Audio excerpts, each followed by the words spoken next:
Monica Shah, સિદ્ધવિનાયક events. આ વખતે નવરાત્રિ થઈ રહી છે, તો અમે જે ગરબા કાર્નિવલ્સ કરી રહ્યા છે, that's a very different things અને ડિફરન્ટ થીમ પર જ કરી રહ્યા છે. અને એમાં બધા ડિફરન્ટ આર્ટિસ્ટ છે અને પ્રી નવરાત્રિ અમે કિંજલબેન જોડે કરી રહ્યા છીએ. ફર્સ્ટ ઓફ ઓલ બધા જ મીડિયાના મિત્રોને welcome. Thank you so much તમે બધા આવ્યા. નવરાત્રિ એ અમારા માટે એક ગરબા રમવા કરતાં બી મારા માટે એક માતાજીની આરાધના અને એક એવો તહેવાર છે જેની ગુજરાતીઓ આખો વર્ષ દરમિયાન નવરાત્રિ પડે ત્યારથી બીજ નવરાત્રિની આપણે લોકો વાટ જોતા હોઈએ.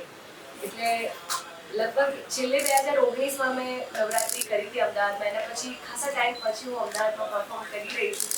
એટલે માતાજીના જૂના ગરબા, નવા ગીતો અને અમુક એવા સોંગ્સ જે અમદાવાદીઓને પસંદ આવે એની નવી રીતે, જૂના ગરબાને નવી રીતે અમે પ્રેઝન્ટ કરવાનો ટ્રાય કરીશું.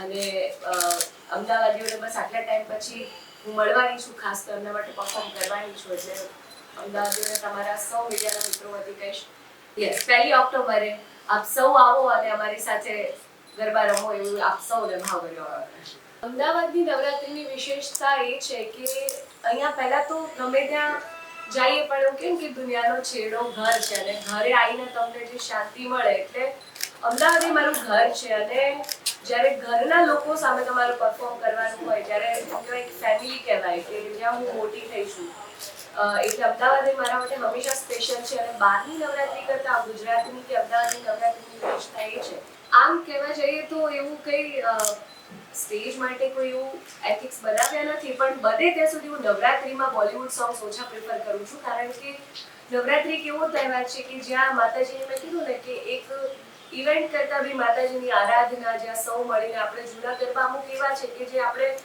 નોર્મલી આપણને સાંભળવા ના મળતા હોય, પણ એ નવરાત્રિ દરમિયાન આપણને સાંભળવા મળતા હોય કે મા પાવાગઢથી ઉતર્યા મહાકાળી વેડિંગના જ્યારે શોઝ હોય ત્યારે અમે એવા સોંગ્સ નથી ગાતા હોતા. પણ નવરાત્રિ એવો તહેવાર છે કે જ્યાં જૂના ગરબાને આપણે સ્પેશિયલી અમે અમારા લિસ્ટમાં એડ કરીએ છીએ. અને બને ત્યાં સુધી લગભગ બીજા હિન્દી સોંગ્સ કે હા ક્યાંક મ્યુઝિકમાં કે એમ વગાડે એ વાત અલગ છે, પણ ગાવામાં ને થોડા બોલિવૂડ સોંગ્સ ને બધું અમે અવોઇડ કરીએ છીએ.